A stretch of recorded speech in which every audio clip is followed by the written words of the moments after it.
Si vous nous rejoignez, merci de votre fidélité.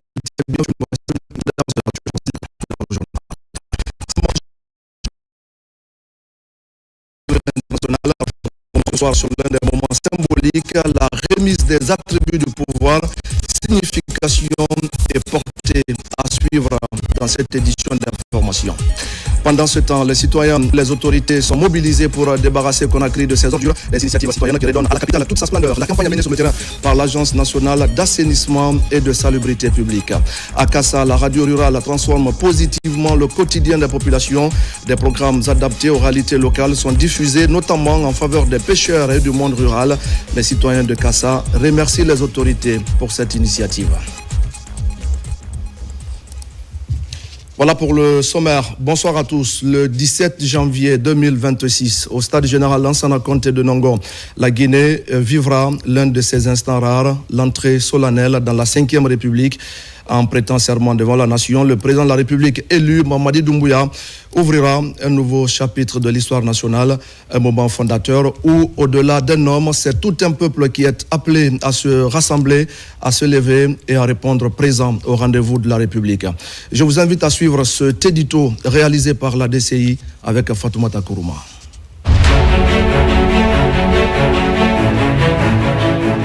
Il est des dates qui ne s'effacent pas. Il est des rendez-vous que l'histoire fixe, non pour un homme seul, mais pour tout un peuple. Le samedi 17 janvier 2026, au stade général Lansana Conté de Nongo, la Guinée s'apprête à franchir un seuil décisif, l'entrée solennelle dans la 5e République. Ce jour-là, le président de la République élu, son Excellence Mamadi Doumbouya, prêtera serment devant la nation et avec lui, c'est tout un pays qui tournera une page pour en écrire une nouvelle avec lucidité, ambition et responsabilité. Cet événement sera un acte fondateur, l'instant où le pays se regardera dans le miroir du monde. Car la Guinée ne sera pas seule à Conakry pour cette investiture historique des chefs d'État et de gouvernement de la sous-région, des personnalités éminentes, des partenaires et des amis de la Guinée feront le déplacement. Le regard de l'Afrique et au-delà sera tourné vers Nongo. Et ce regard devra voir un peuple souverain uni, digne, discipliné et fier. Un peuple conscient que les grandes heures de l'histoire exigent plus que de l'enthousiasme. Elles exigent de la tenue, du sens et de la responsabilité. Ainsi, ces lignes s'adressent à la nation tout entière. Elles ne sont ni un slogan, ni une injonction, mais une invitation élevée et fraternelle. Une invitation à faire corps avec l'histoire, à répondre présent au rendez-vous de la République. Venez vivre ce moment rare. Venez être témoin de l'instant où la République se refonde. Venez montrer que la Guinée sait célébrer la gouvernance participative dans l'ordre, la ferveur maîtrisée et le respect des institutions. La 5e République qui s'ouvre ne sera pas celle des promesses faciles, ni des élans sans lendemain. Le président de la République l'a clairement affirmé dans sa dernière adresse au peuple. L'ère qui commence est celle du travail, de la rigueur et des résultats. Une ère où l'action primera sur les discours, où l'efficacité primera sur l'agitation, où l'intérêt général primera sur les calculs personnels. Autrement dit, sans fracas ni brutalité, le temps de l'insouciance est révolu. Le temps de l'engagement sérieux et durable s'ouvre devant nous. Cette investiture préparée avec méthode, exigence et sens de l'organisation est déjà porteuse de sens. Tout indique que la cérémonie sera grandiose, à la hauteur de l'enjeu historique qu'elle incarne. Mais la grandeur d'une nation ne se mesure pas qu'à la solennité de ses cérémonies. Elle se mesure à la maturité de son peuple. La 5e République ne sera pleinement vivante que si chaque Guinéenne et chaque Guinéen en devient le gardien vigilant. Elle ne se construira ni dans l'attentisme, ni dans la nostalgie, mais dans l'engagement quotidien, discret et constant. Le serment du président appellera en écho le serment moral du citoyen. Respecter les lois, préserver la paix, protéger les biens publics et faire de l'unité nationale une exigence permanente. Ce 17 janvier 2026, au-delà des discours et des symboles, la Guinée enverra un message clair au monde, celui d'un pays qui assume son histoire, transforme ses épreuves en leçons et ses ambitions en chantier concret. À Nongo, un président sera investi et une vision collective prendra corps, celle d'une nation décidée à avancer ensemble avec discipline, confiance et espérance active. Peuple souverain de Guinée, l'histoire t'appelle. Réponds présent.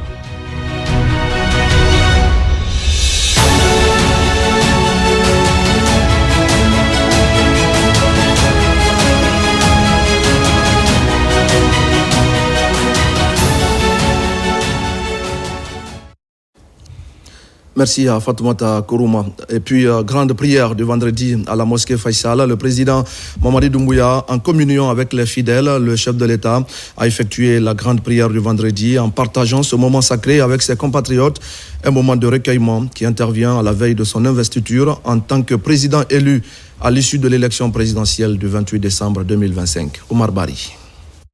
Comme à l'accoutumée, le président de la République, son Excellence Mamadi Doumbouya, a accompli la grande prière du vendredi à la grande mosquée Faisal. Une présence hautement symbolique qui témoigne de sa proximité constante avec le peuple et de son attachement aux valeurs religieuses et culturelles du pays. Cette prière revêt un caractère particulier car elle s'est tenue à quelques heures de son investiture en tant que président élu à l'issue de l'élection présidentielle du 28 décembre 2025. À son arrivée, le chef de l'État a été chaleureusement accueilli et ovationné par de nombreux fidèles, heureux de partager ce moment de recueillement et de communion spirituelle avec lui. La prière du vendredi a été dirigée par l'imam El Hajj Mamadou Saliou Kamara, qui, dans son sermon, a mis l'accent sur les valeurs fondamentales de l'islam. Il a exhorté les fidèles à un retour vers Dieu, tout en les appelant à cultiver le pardon, la solidarité et l'unité nationale, des vertus essentielles tant sur le chemin de la foi que dans la vie quotidienne. Ces valeurs constituent des piliers indispensables pour bâtir ensemble un avenir de paix et de prospérité pour la nation, a précisé l'imam Ratib. En partageant ce moment sacré avec ses co-religionnaires, son Excellence Mamadi Doumbouya a renouvelé son attachement profond aux valeurs et traditions religieuses du pays, tout en réaffirmant sa volonté constante de demeurer proche des citoyens. Et c'est désormais toute la Guinée qui retient son souffle demain sous les regards de la nation et de la communauté internationale. Mamadi Doumbouya sera investi président de la République pour un mandat de 7 ans. À quelques heures de la cérémonie, notre rédaction se penche ce soir sur l'un des temps forts et hautement symboliques de cet événement solennel, la remise des attributs du pouvoir. Ces emblèmes de l'État consacrent le président en tant que grand maître de l'ordre national du mérite de la République de Guinée. Zoom sur ces symboles de souveraineté dans ce grand format réalisé par Amadou Touré et Sadou Bassila. Après sa victoire à l'élection présidentielle du 28 décembre dernier, avec 86,72%, le président de la République, son Excellence M. Mamadi Doumbouya, s'apprête à être investi ce 17 janvier. Parmi les éléments de cette prise de fonction figure le port des attributs du pouvoir. Ces attributs sont composés de 2 éléments, que sont la cocarde et ses composantes et le grand collier. Le premier attribut, non moins important, a de grandes significations. Il y a un premier élément qu'on appelle l'insigne du grand maître. Donc le président élu étant grand maître des ordres nationaux de Guinée, donc investi de l'ensemble de ses attributs, n'est-ce pas, reçoit cet insigne que certains appellent la plaque, mais nous, dans notre jargon consacré, on appelle l'insigne du grand maître. À côté de l'insigne du grand maître, vous avez l'écharpe présidentielle, que certains appellent le cordon. Vous voyez, il est composé de l'emblème, n'est-ce pas, le vert et le rouge. Donc ça, c'est l'écharpe présidentielle.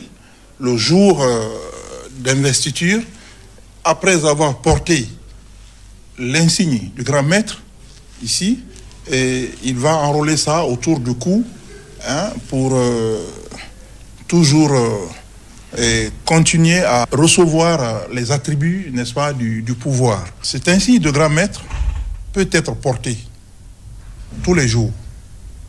À chaque sortie, il peut les porter, le président a le choix. Et c'est ce qui le distingue de l'ensemble des officiels réunis. Celui qui porte ça, ça veut dire que c'est un président de la République. Il a été où il est. Donc, et l'écharpe présidentielle ou le cordon, c'est à l'occasion des grandes cérémonies qu'elle est portée, l'écharpe présidentielle. Et si le président, même autour du repas familial, ou ses sorties anodines, ce qu'il peut aussi porter, ce sont les rosettes.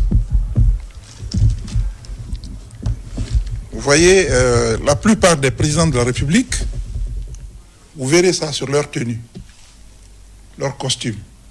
On appelle ça la rosette. Donc ça, c'est à n'importe quelle occasion, n'importe quel événement, il peut le porter.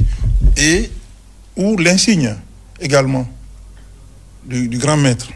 Ça, ce sont des éléments qui composent la cocarde.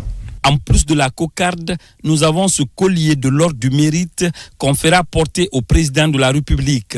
Il est un modèle original fabriqué en or et en chêne avec 15 médaillons de 25 mm représentant les drapeaux croisés aux couleurs de la Guinée et de 4 autres médaillons différents, chacun symbolisant une région de Guinée. Ces maillons sont reliés par 16 cordons pliés au motif traditionnel. Le pendatif fait référence à l'ordre national du mérite, grade grand officier. Le grand collier est un cadeau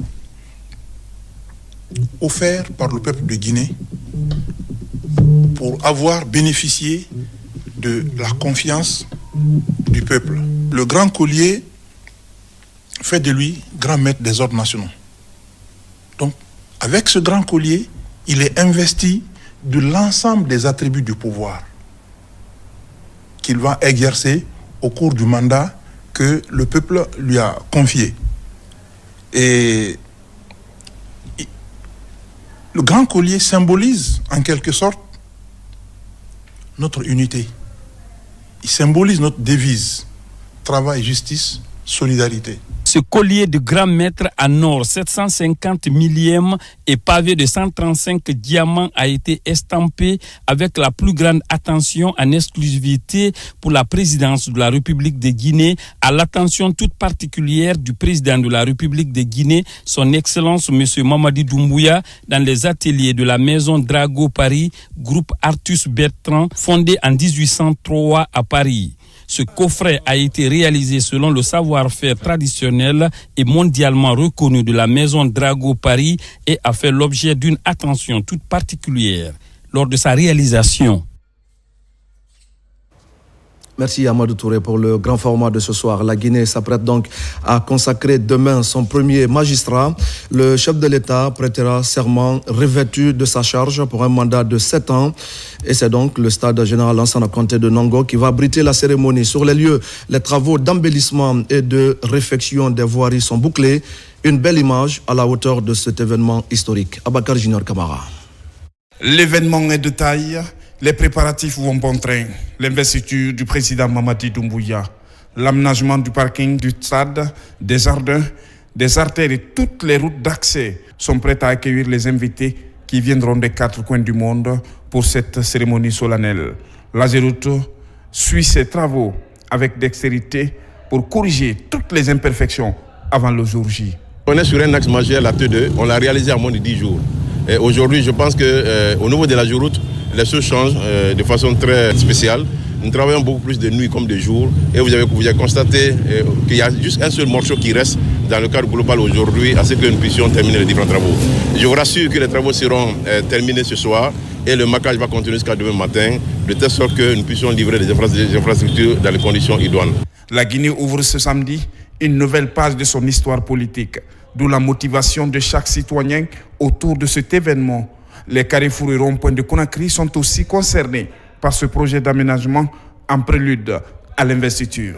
Il est important de mettre en place des infrastructures qui durent dans le temps. Et c'est ça la vision. Toutes ces routes que nous avons visitées, il y a des infrastructures connexes qui sont prévues sur ces routes. Après l'investiture, je pense que nous allons continuer encore à travailler sur ces routes pour mettre des caniveaux, mettre des pavés sur ces routes, permettre quand même à la population d'avoir des routes sécurisées. Nous avons à peu près 250 mètres linéaires à appliquer aujourd'hui pour le raccordement entre le carrefour de rond-point de Kosa et ses intersections. Ce que nous faisons en sorte que la route puisse encore prendre un peu plus d'années. Il est sûrement appelé à refaire complètement la route. Mais aujourd'hui, nous faisons en sorte que les usagers puissent être un peu plus à l'aise sur la route. Des entreprises et même le génie militaire, tout le monde fait sa partition pour la réussite de la cérémonie de prestation de serment du président de la République, Mamadi Doumbouya. C'est dans un climat d'effervescence que Conakry, paré de ses plus beaux atours, s'apprête à accueillir les hôtes du monde venus saluer la continuité républicaine. Alors si la capitale est belle, c'est grâce en partie aux initiatives de l'Agence nationale d'assainissement et de salubrité publique. Sur le terrain, l'ANASP, les autorités et les citoyens fournissent des efforts pour débarrasser Conakry de ses ordures. On fait le point avec Abraham Christophe Conté. Au cœur de la capitale, entre nettoyage et mobilisation citoyenne, dès les premières heures de la matinée, balais, pelles et brouettes, chacun s'active pour embellir la capitale. Dans plusieurs quartiers, des opérations de salubrité sont menées par l'ANASP pour lutter contre l'insalubrité et préserver l'environnement. Les ordures évacuées et les rues nettoyées témoignent de la volonté de l'Agence nationale de l'assainissement et de la salubrité publique. Ces actions s'inscrivent dans un vaste programme d'assainissement urbain. Mais au-delà des services publics, la population est également appelée à jouer sa partition. De 20h à 5h du matin, on arrive à mobiliser plus de 5000 jeunes pour assainir Conakry.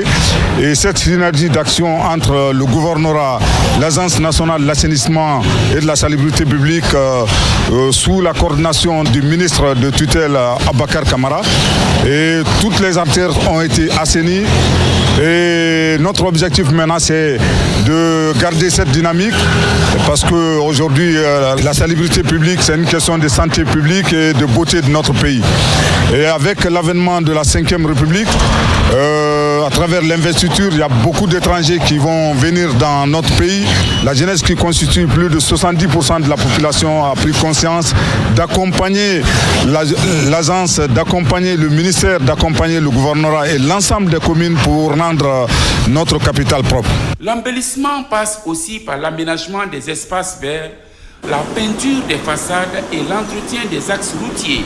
Des initiatives qui contribuent à améliorer le cadre de vie et à renforcer l'attractivité de la capitale. Si on va à la ville, c'est propre comme ça, vraiment, je sais que vraiment il y a du travail.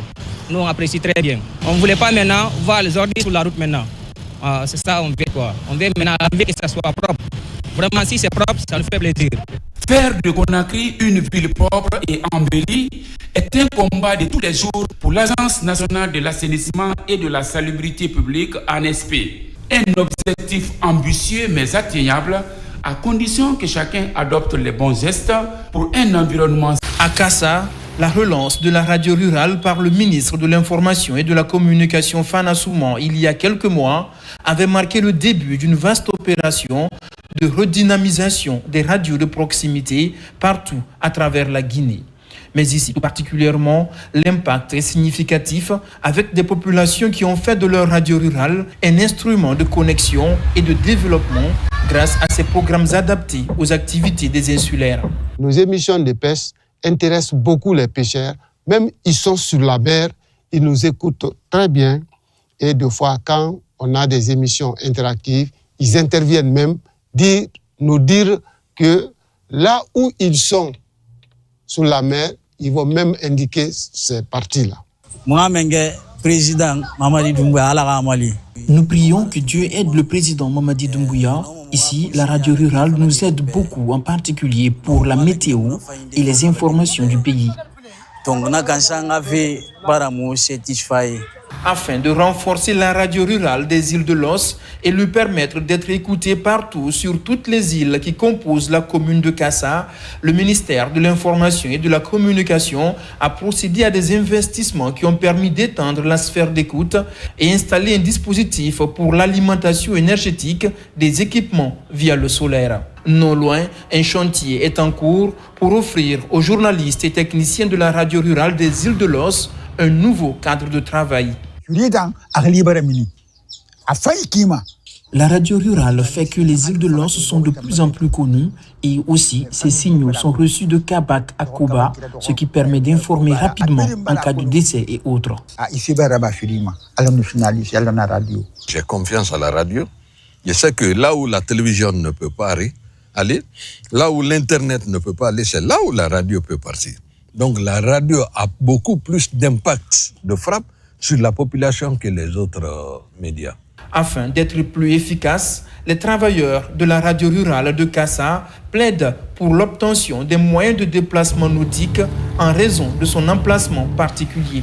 Globalement, la redynamisation des radios rurales est un acquis de la gouvernance du président Mamadi Doumbouya. Ces 2 dernières années, elles sont passées de 22 à 39 qui fonctionnent.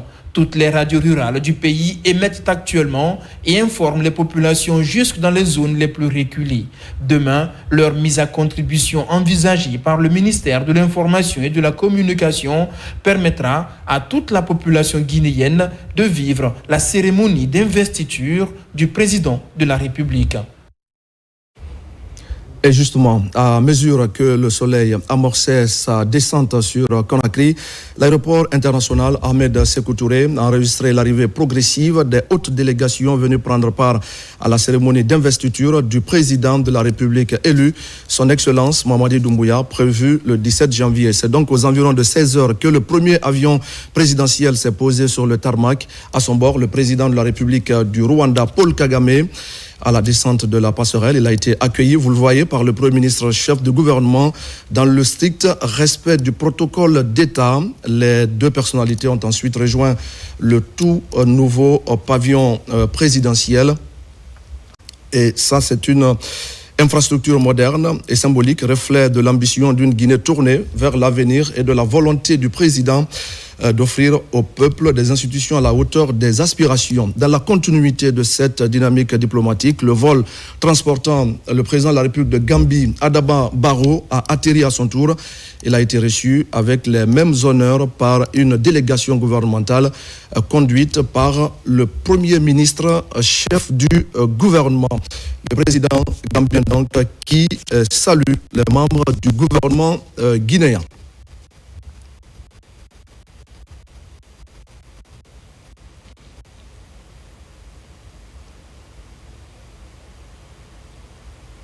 Et peu après, c'est le président de la République gabonaise, Brice Clotaire Oligui Nguema, qui a foulé le sol guinéen, renforçant la dimension panafricaine de l'événement. Le voici donc en image à sa descente d'avion, toujours accueilli par le Premier ministre chef du gouvernement. Et quelques instants plus tard, enfin, l'avion transportant le président de la République islamique de Mauritanie, Mohamed Ould El Ghazouani, s'est posé sur la piste de l'aéroport Ahmed Sékou Touré, selon toujours le même cérémonial protocolaire. Et bien avant ses arrivées, parallèlement tout au long de la journée, plusieurs autres délégations internationales avaient déjà rejoint Conakry, des délégations venues du Nigeria, du Togo, des États-Unis, du Koweït, de l'Indonésie, des Comores et de l'Égypte, ainsi que des partenaires techniques et financiers de la Guinée sont venus témoigner de leur solidarité. La dynamique se poursuit jusque dans la nuit avec l'arrivée attendue de délégations du Sénégal, du Qatar, du Maroc, du Portugal, de la Guinée équatoriale, du Mali et du Bénin. C'est donc un balai diplomatique qui confirme l'ampleur internationale de la prestation de serment du chef de l'État. À travers ses arrivées successives, Conakry s'affirme comme un carrefour diplomatique majeur, prélude à une investiture historique appelée à marquer durablement les pages de l'histoire nationale. Et puis la direction générale de la police informe l'ensemble des usagers de la route que par cette occasion, la circulation des gros porteurs et camions est interdite sur les axes routiers de la capitale. Suivez la chargée de la communication de la direction de la police nationale. Dans le souci d'assurer la fluidité de la circulation routière et de préserver la sécurité des usagers, la direction centrale de la police routière informe les structures syndicales et l'ensemble des citoyens et usagers de la route qu'il est strictement interdit à tous les gros porteurs et camions de circuler à compter de ce vendredi 16 janvier 2026 à 0h jusqu'au dimanche 18 janvier 2026 à 0h dans la capitale Conakry. Par ailleurs, la direction centrale de la police routière informe que tout stationnement gênant sera formellement réprimé. À cet effet, les véhicules en infraction stationnés dans les zones suivantes seront traqués, enlevés et déposés dans les fourrières. Il s'agit de Kaloum, Matam Autoroute, Aéroport international Ahmed Sékou Touré de Conakry, Yimbaya Tannery, Koza, Nongo Carrefour Pied dans l'eau, Kaporo Centre Émetteur, Taouya, Amdalaï, Donka Faisal, pour 8 novembre. La direction centrale de la police routière compte sur la bonne compréhension et le civisme de tous pour le respect strict des présentes mesures. Conakry, 16 janvier 2026, le directeur central de la police routière, commissaire divisionnaire de police, Mfali Alain Camara. Ce message de félicitations qui nous vient de l'ambassade de la République fédérative du Brésil en Guinée. L'ambassade de la République fédérative du Brésil en Guinée présente ses compliments au ministère des Affaires étrangères, de l'intégration africaine et des Guinéens établis à l'étranger et à l'honneur de lui demander de bien vouloir transmettre à la présidence de la République de Guinée le message de félicitations que le président du Brésil, son Excellence M. Luiz Inácio Lula da Silva, adresse au président de la République de Guinée, Mamadi Doumbouya, à l'occasion de son investiture à la magistrature suprême de son pays. À son Excellence Mamadi Doumbouya, président de la République de Guinée, Monsieur le Président, je vous adresse mes félicitations à l'occasion de votre investiture en tant que président de la République de Guinée. Au nom du peuple brésilien, je vous transmets mes meilleurs vœux de succès pour votre mandat. Je réaffirme ma conviction que le dialogue amical et la coopération bilatérale continueront de guider nos relations, contribuant ainsi au renforcement constant du partenariat entre le Brésil et la Guinée. Je vous prie d'agréer, Monsieur le Président, l'expression de ma plus haute estime et de ma profonde considération. Luiz Inácio Lula da Silva, président de la République fédérative du Brésil. L'ambassade de la République fédérative du Brésil en Guinée remercie le ministère des Affaires étrangères, de l'intégration africaine et des Guinéens établis à l'étranger pour son aimable entremise et saisit cette occasion pour lui renouveler les assurances de haute considération. Conakry, le 16 janvier 2026. Vers l'inauguration de la direction régionale de la police de Conakry, le Premier ministre était ce matin sur le site pour apprécier la qualité de la nouvelle infrastructure, un geste qui devra améliorer les conditions de travail des fonctionnaires de police. On fait le point avec Alphaïsia Gabar. Voici le bâtiment qui va bientôt abriter la direction régionale de la police de Conakry. L'infrastructure située au quartier Koronti de la commune de Kalouma est entièrement équipée. Sur place, le Premier ministre chef du gouvernement, accompagné du ministre Bachir Diallo. La nouvelle sûreté de Conakry vient ainsi renforcer l'efficacité opérationnelle des fonctionnaires de police tout en leur offrant un cadre de travail idéal. C'est un bâtiment, c'est pour la direction régionale de police. Ça compose de plusieurs bureaux, plusieurs salles de réunion, il y a quelques violons et des services généraux pour le bâtiment. Les travaux ont été récemment lancés. Aujourd'hui, ils sont totalement terminés grâce à la vision du président Mamadi Doumbouya. L'infrastructure est la 20e réalisation dans le cadre du vaste programme de modernisation des services de sécurité intérieure. Le ministre de la Sécurité publique, le Jean-Bachir Diallo, avec bien entendu le soutien du président de la République et de l'ensemble du gouvernement, est en train de transformer en profondeur la police guinéenne. Ce n'est qu'un des bâtiments parmi tant d'autres qui ont été inaugurés ces derniers temps. À l'intérieur du pays, il y a des directions régionales qui sont abritées dans de bels édifices. Des commissariats là où il n'y avait que des paillotes ont été érigés.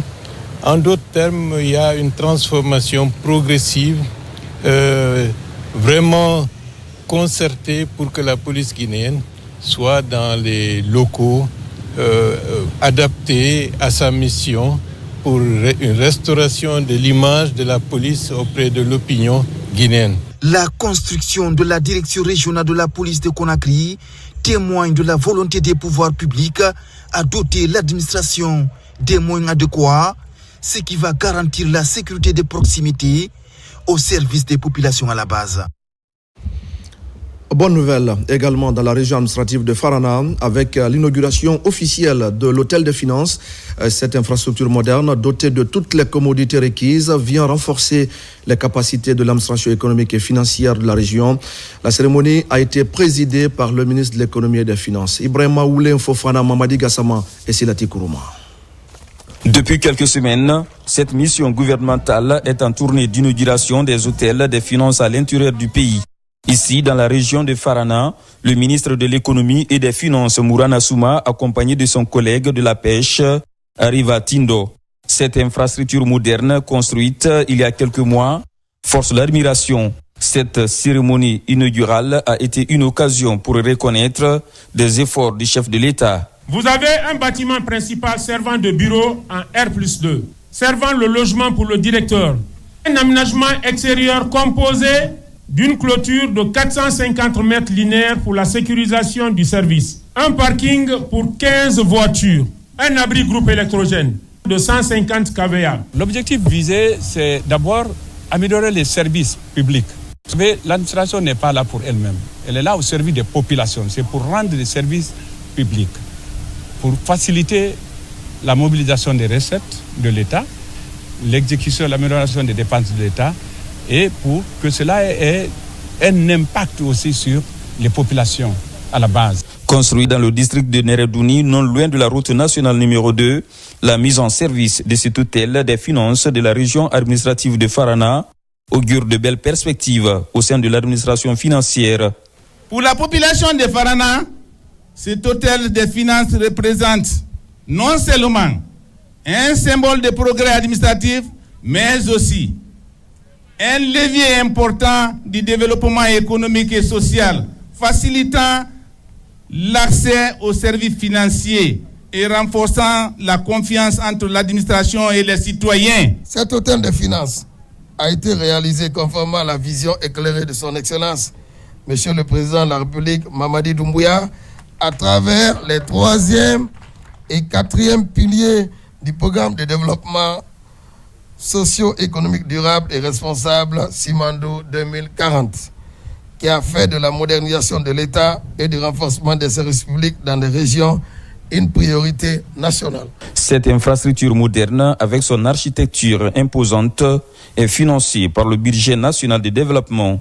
Elle devrait contribuer à l'optimisation des ressources publiques tout en créant un cadre idéal de travail pour les services déconcentrés du ministère de l'économie et des finances de la Guinée. Et puis après Bokeh, la campagne nationale de lancement de Figaz, couplée à la vulgarisation de la plateforme Espace Agent, s'est poursuivie à Kindia. Durant 2 jours, les acteurs ont été largement informés sur ces outils numériques innovants. Et sur place, de nombreux agents en difficulté ont pu voir leur situation régularisée grâce à la mobilisation des assistants techniques. Moussa Namina Keita et Mamadi Terna Kamisoko. À Kindia, les rangs serrés autour des assistants techniques témoignent de l'attente et de l'intérêt suscité par cette initiative. Les fonctionnaires de la région sont nombreux à répondre présents pour mieux s'approprier Fugaz et la plateforme Espace Agent, des outils numériques innovants mis à leur disposition par l'État. Pour les accompagner dans leur utilisation, la Direction générale de la fonction publique a entamé une session de formation à l'endroit de l'ensemble des directeurs régionaux des ressources humaines de la région de Kindia. Nous sommes à Conakry, nous avons plus de 120 000 agents. Nous ne pouvons pas former tous ces agents, nous ne pouvons pas assister tous ces agents. C'est pour cela que les DRH sont formés pour servir de relais auprès de ces fonctionnaires, parce qu'ils sont plus près de ces fonctionnaires. Ils voient tous les modules de Fugaz, donc ils sont imprégnés et voilà. Et on les donne les accès à distance. Dès que nous partons, ils peuvent accéder à Fugaz à n'importe quel moment. Ce sont des perspectives au dialogue et au rapprochement. C'est fini la fonction publique qui est distante, qui n'est pas proche des agents de l'État. Aucune question n'est taboue. Vous pouvez poser toutes les questions que vous voulez sur tout ce qui vous concerne administrativement et nous serons à même d'y répondre. À l'image de ce qui a été fait à Boké, cette formation s'inscrit dans le cadre de la campagne nationale de lancement de la vulgarisation des plateformes Fugaz et Espace Agent. Que nous utilisons ce projet, pas pour l'intérêt personnel, mais pour l'intérêt du présent et de l'avenir de notre pays. Fugaz n'est pas une solution, mais c'est la solution. Tous les paramètres sont pris en compte. La phase de vulgarisation qui nous réunit aujourd'hui est donc essentielle, car elle vise à expliquer le fonctionnement de la plateforme, à démystifier son utilisation et à encourager chaque acteur à en faire un outil de travail quotidien au service de l'efficacité administrative. Sur place, plusieurs préoccupations ont déjà trouvé solution. Des agents éprouvant des difficultés d'accès à leur bulletin de salaire ou à la plateforme Espace Agent ont vu leur situation réglée. Un véritable soulagement moral pour ces fonctionnaires qui bénéficient désormais des retombées concrètes de la politique de gestion de proximité voulue par le président de la République. Et toujours dans le cadre de l'investiture demain du président de la République, Mamadi Doumbouya, des délégations des pays amis continuent d'arriver à Conakry. Une forte délégation venue de la Chine est aussi arrivée dans notre capitale.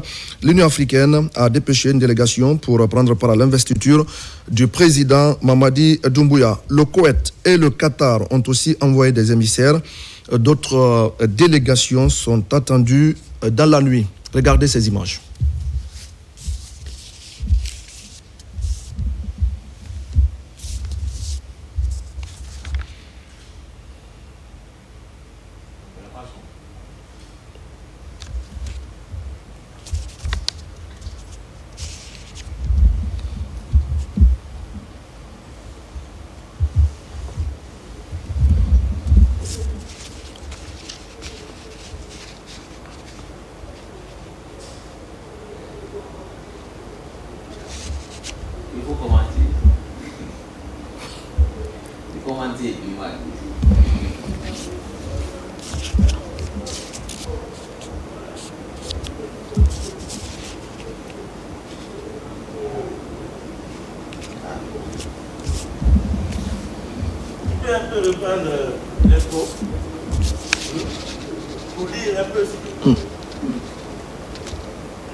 Voilà donc ces séquences qui marquent donc l'arrivée à Conakry de cette délégation des pays amis, je le disais tout à l'heure, une délégation venue de Chine et donc dans nos murs. L'Union africaine a également dépêché une délégation pour assister demain à la prestation de serment du chef de l'État Mamadi Doumbouya. Et à cette liste, il faut ajouter aussi les émissaires du Koweït et du Qatar qui sont dans nos murs. D'autres délégations sont attendues à Conakry. La cérémonie de prestation de serment va donc se dérouler demain au stade général Lansana Conté de Nongo. Dans le reste de l'actualité, la Chambre des mines de Guinée entend désormais impulser et opérationnaliser une nouvelle dynamique au-delà de sa mission historique. En phase avec les orientations actuelles du secteur minier guinéen, l'institution affiche de nouvelles priorités stratégiques visant à accompagner les réformes en cours et à renforcer la gouvernance du secteur. Mariam Kamara. La Chambre des mines de Guinée affiche une toute nouvelle dynamique pour répondre aux défis du moment.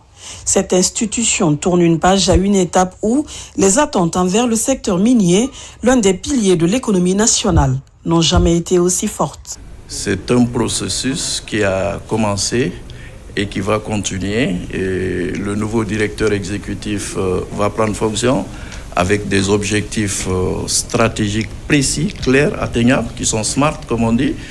Et sa feuille de route sera articulée autour de ces objectifs-là. Et nous avons une vision, nous sommes en train d'élaborer un plan stratégique triennal pour la Chambre des mines. Et donc sa mission sera vraiment de conduire la mise en œuvre de tous les projets qui vont découler de ce plan stratégique. Union patronale regroupant 80 sociétés, la mission de la Chambre est double. Promouvoir les intérêts de ses membres et accompagner l'État pour le développement économique et social du pays. Grâce au support surtout de l'équipe que je voudrais saluer, nous avons pu avancer. Avancer pour mettre en œuvre nos plans de travail, avancer pour exécuter les activités qui nous ont été confiées. Nous prenons la Chambre des mines à un moment où le contexte est vraiment très particulier, un contexte où le secteur a plus d'attention et il y a plus d'attentes sur le secteur pour le développement de la Guinée. Donc cela demande de la responsabilité, cela demande du calme, cela demande du dialogue. Un moment crucial où la Chambre des mines se réinvente pour un secteur en pleine mutation. Le succès de cette nouvelle dynamique affichera sa capacité à faire de la Guinée un acteur majeur de la transition minière, non plus seulement comme fournisseur, mais comme transformateur de sa propre richesse. On va parler maintenant de l'adaptation face aux effets des changements climatiques. La Guinée, conformément à sa CDN, contribution déterminée au niveau national, entend développer plusieurs projets dans ce sens pour mener ces projets à bien et trouver de nouveaux financements vers une rencontre d'échange vient de se tenir sous le leadership du ministère en charge de l'environnement. Mamadou Alpha Baldé pour des explications. À Conakry, les travaux de la première session inaugurale de la Commission nationale pour la réforme foncière et de l'habitat ont réuni les acteurs du secteur foncier guinéen. Au cours de cette rencontre, les membres du comité de pilotage attellent sur les questions foncières avant de mettre l'accent sur les réformes engagées par l'État pour résoudre les problèmes liés au foncier en Guinée. L'objectif fixé à cette commission est très clair. Le chef de l'État voudrait désormais une gestion transparente du foncier au niveau du territoire national. Et tout a été clairement dit dans les différents discours. Mais le plus important, c'est d'améliorer davantage la gouvernance du secteur de l'habitat. On va essayer, n'est-ce pas, d'élaborer et de mettre en place toutes les solutions qu'il faut, n'est-ce pas, mettre afin que les solutions puissent être trouvées. Et après, procéder, n'est-ce pas, donc à leur application sur le terrain. Pour une gestion saine du secteur foncier guinéen, les réformes en cours se poursuivront selon la vision de l'État.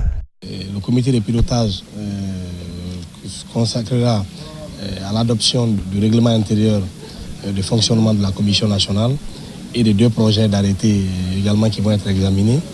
Et après l'examen de ces 2 projets d'arrêté, depuis quelque temps, le ministère de l'Urbanisme a été engagé avec les autres ministères sectoriels dans l'élaboration de la politique nationale foncière. Donc la Commission nationale de réforme foncière et de l'habitat aura comme première activité l'analyse et l'adoption de ce document de politique nationale foncière avant sa soumission. Pour faire le point des réformes dans le secteur foncier, cette première session est marquée par un partage d'expériences professionnelles entre les membres du comité et les différentes parties prenantes de la chaîne de gestion foncière. Voilà, mesdames et messieurs, vous l'aurez donc compris, c'était le compte-rendu de Nabil Moussa Kamara sur des réformes dans le domaine de la gestion financière en Guinée. L'actualité, c'était donc la première session du comité de gestion qui a donc parlé des défis liés à ce secteur. On va revenir sur l'élément que je vous annonçais tout à l'heure, c'est justement la gestion des effets des changements climatiques. La Guinée, conformément à sa contribution déterminée au niveau national, entend donc développer plusieurs projets dans ce sens. Une rencontre d'échange vient de se tenir sous la responsabilité du ministère de l'Environnement. Mamadou Alpha Baldé. Pour les pays à faible empreinte carbone et vulnérables au dérèglement climatique comme la Guinée, l'adaptation au changement climatique demeure la principale priorité. Ici, spécialistes et autres acteurs du secteur échangent sur la prise en compte Du volet adaptation dans les projets de développement à tous les niveaux. L'adaptation, comme j'aime le dire, n'est pas une option stratégique de développement. L'adaptation est une partie intégrante d'un développement, un développement intelligent, un développement qui est durable, surtout pour les pays à maigre ressources comme la Guinée. Il faut que nous nous développions de façon intelligente en tenant compte des impératifs des changements climatiques. Vous savez, il y avait divers représentants à la fois du ministère de la Pêche, de l'économie maritime, évidemment du ministère de l'Environnement, du Développement durable, mais également des représentants de la société civile avec Guinée Écologie. Et toutes ces personnes-là contribuent à lutter contre les effets du changement climatique avec, par exemple, la restauration de la mangrove, qui est absolument essentielle pour les populations de Basse-Guinée, mais pas que, pour le monde entier.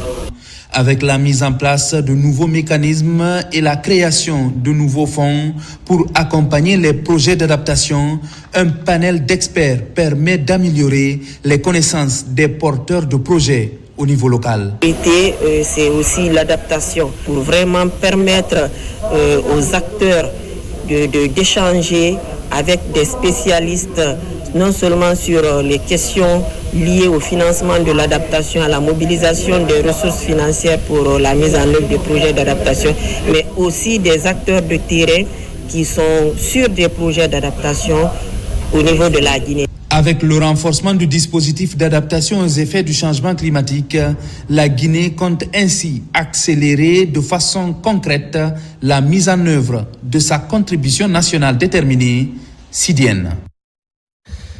À Conakry, les femmes ont décidé de ne plus attendre face aux inégalités persistantes et à l'exclusion, notamment des femmes vivant avec un handicap. Des organisations soutenues par l'IPPF et l'Agence française de développement ont investi l'espace du plaidoyer pour exiger des changements concrets. Pendant 2 jours, ces femmes ont partagé résistance, stratégie et victoire, déterminées à faire entendre une voix collective forte et sans compromis. Sona Sagnon.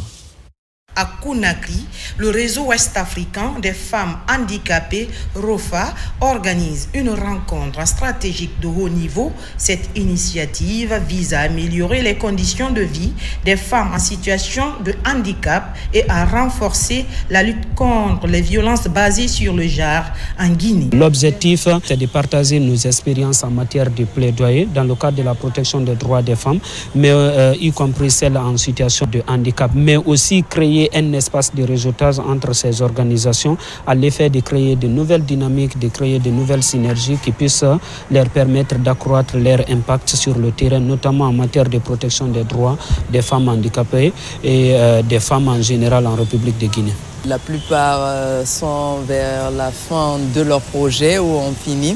Et ici, c'est pour qu'on échange, voir ensemble les difficultés rencontrées lors de la mise en œuvre de nos différents projets, mais aussi s'inspirer des bonnes pratiques suite aux plaidoyers qui ont été déjà faits. Pendant 2 jours, des ONG financées par l'IPPF, l'AFD, à travers le programme féministe Opportunity Now, échangent sur les stratégies de mobilisation communautaire et d'action de plaidoyer.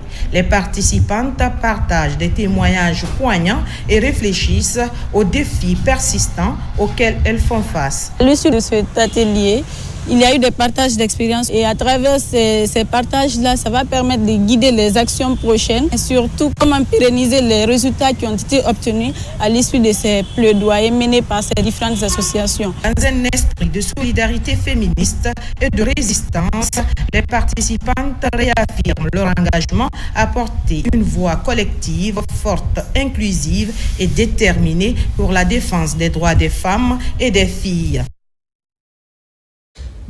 Et voilà, mesdames et messieurs, c'est la fin de ce journal. Merci à tous de l'avoir suivi et je vous retrouve la